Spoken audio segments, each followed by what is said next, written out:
Hey everybody, happynaturalhorse.com here. How you guys doing? Helping you help your horses stay sound and healthy. Saving you time, money, and heartache. How you guys doing today? Anyways, this is a really good article, and it's what I say, three-legged lameness in horses, the likely players. Horses will find a way to sometimes become lame.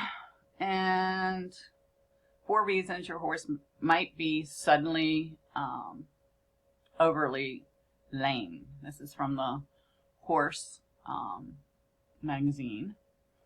And a veterinarian told the young class the horse was invented at 4 p.m. on Friday while he was clearly trying to be humorous. Any horse owner will admit that the layer of truth to the statement. Horses injure themselves frequently for equine veterinarians. One of the most common emergencies is suddenly, obviously lame horse. It's opposed to the sometimes subtle lameness only detected under saddle or during lameness exams. The horse that is acutely three-legged lame and non-weight bearing, these horses are profoundly painful and reluctant to move. They have been perfectly sound that morning. Any horse that suddenly becomes three-legged lame as soon as possible, this allows the veterinarian to treat the pain more effectively, preventing complications overloading the other limb. So, it's mainly subsolar abscesses, and I can agree with that because I took a horse out of the meat pen, and this was eons ago, and he had these bar shoes put on backwards. And everybody said he had navicular. And he was a dog. Oh my God, he was so sweet. He was in a show hunter's clip. Like, he was immaculate. He had no sense of herd because he must have been inside most of his life. But anyways, to make a long story short, he would be off and I would look at it and make it. It's his shoulder. It's his shoulders. I had the best farriers come out, and he said, no, he does not have navicular. Well, he was good riding for the whole week, and then on the weekends with people, I would try and find him a new home. He'd be dead lame. So everybody was thinking it was his shoulder, blah, blah, blah, blah. It turns out, all of a sudden, he was totally sound. He wasn't off again for a while, and our farrier came out, my regular one. He says, oh, looky there. He had a high abscess in his foot, and it finally blew out. So this article talks about the hoof capsule, cause of inflammation, and the pockets that go in there that you can't really see.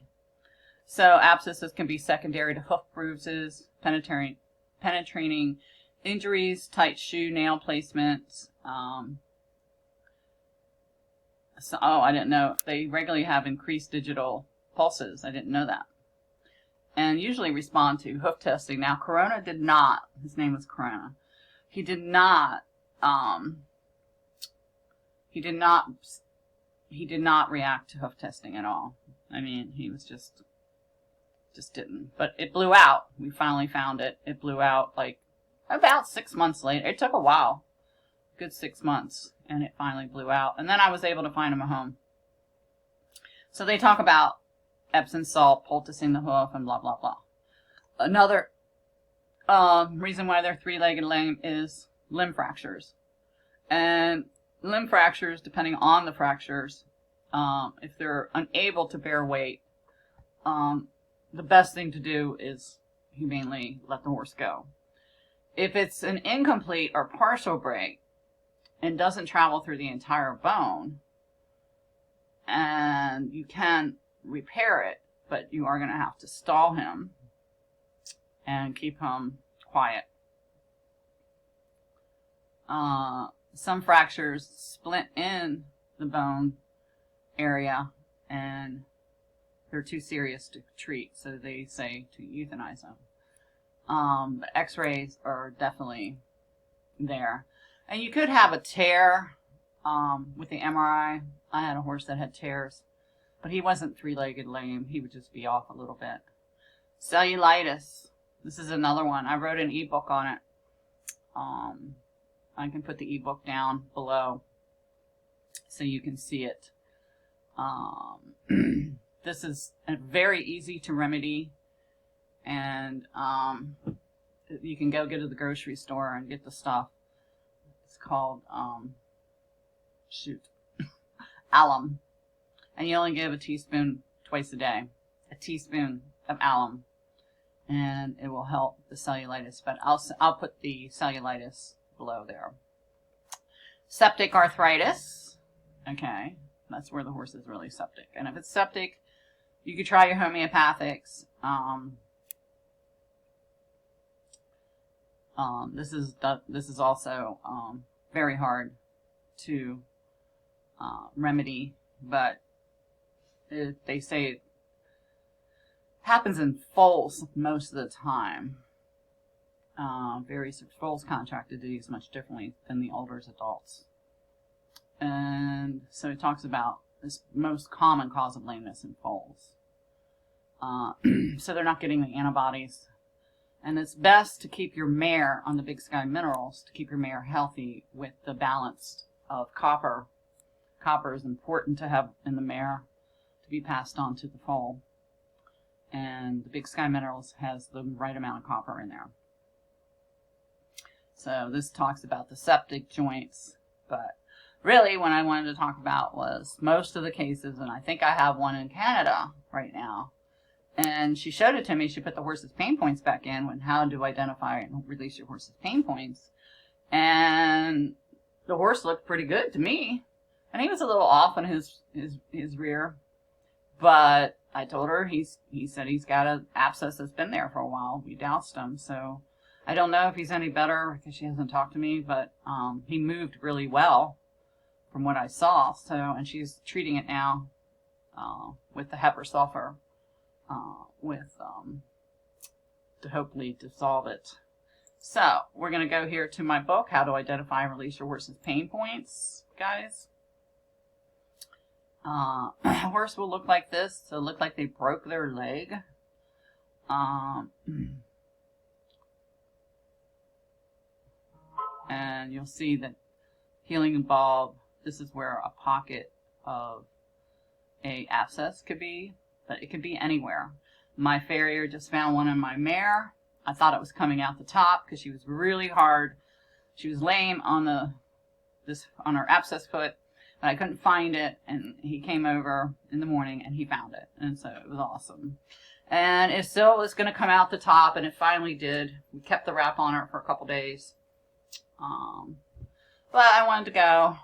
It looks like your horse has broke its leg, but most of the time it's not a big deal. And you can give SMZs. I found that you can give the SMZs. I had my gelding was really sore 3 years ago. I don't know if I left the pitchfork out or something, but it was pretty bad. And then my farrier came out and popped it open. And it was draining. I had already called the vet, but it took a week for her to get here, so I kept treating him. And I put him on the SMZs, and he seemed a little better, and it was draining really well. But he still wasn't, coming along like I wanted him to. So, I'm going to do this. Hey. Come on. So what happened was, I'm telling me I need a battery. Where is my thing?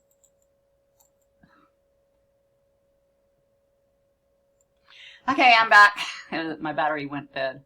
So what we're going to do here, is remedy. So no matter what anyone tells you, never attempt to dig out the abscess yourself. Let the vet do it, or a really good blacksmith that you can trust. Mine is amazing.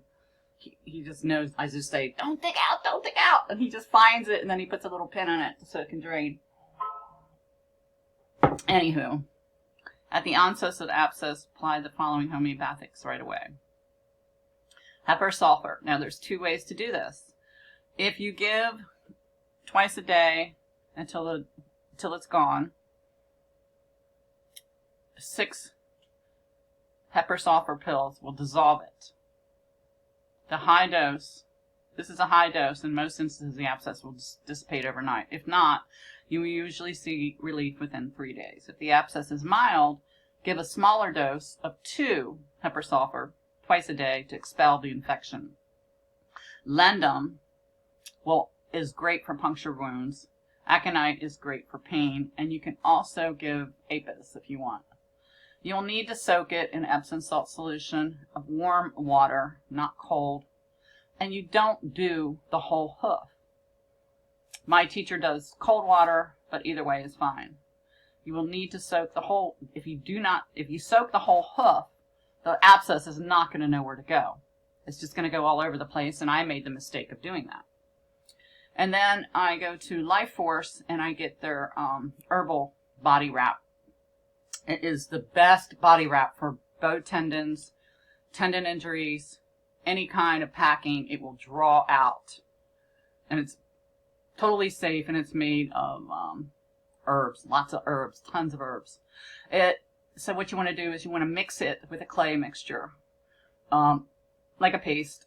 And I like to heat it up and let it steep for 2 hours. So I take an ounce of it and put it in like a cup and a half of water, probably 2 cups, and boil it. And then I let it steep for a couple hours. If your horse, a lot of people put them in stalls. No, do not put your horse in a stall. The only thing you put a horse in a stall for is a fracture or a really, really heavy injury. You want the horse to move around. So you can put him in a small pen and make sure you have a mate with him, something with him. Or you could just leave him out where he is, because he's going to move. He's going to move with the herd. And he's not going to move fast if he's in a lot of pain.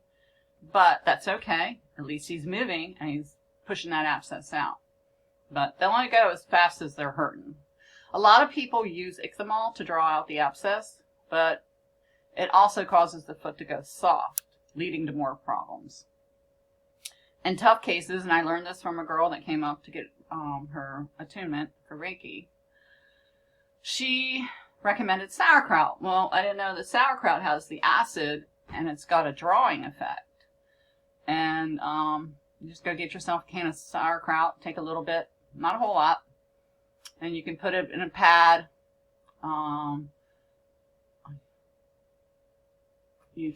Then you vet wrap it. So you put the bottom of, and you wrap it and you put the sauerkraut in there. And then you vet wrap it, and then I use duct tape over it.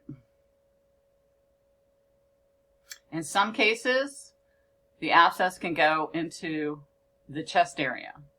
Okay, so pepper sulfur, deep tissue lotion, and you probably have to maybe have a vet come out, but most of the time, and SMZs. That's it. That works really well. I have a chesty mare, and she gets some in her chest sometimes, because she runs around, and sometimes she slips and falls. But prevention, check your farrier, make sure that he has a natural balanced hoof wall, so the horse breaks over. Definitely do the natural feeding diet. You can give the Minizyme or Humazyme, that's from Hillens. That makes her feet strong. Also, the silica minerals that are already in the Big Sky help with keeping the hoof strong. We have really strong hoofs. Make your pasture rock-free as possible. And wear hoof boots, shoes while riding. So, those are my recommendations from the book. Okay, so I am going to get off now, and as far as the cellulitis, I will put that and ebook underneath this video. Okay, so you guys share this video with somebody that you know. We've got rainy season on and off, so your horse might come up lame. And like I said, I had a lady, I had another lady from California. She was, oh my goodness, she was so funny. She texted me and she said, hey, she said, here's a video of my horse, and I've done everything. We can't get a vet out here. They were having mudslides in California. I get like calls weekly. I'm from California. And this was like 3 years ago. And so she's like, I have tried everything. I don't know why. I think his leg is broken, blah, blah, blah. So I looked at the video and I'm like, oh, he's got an abscess.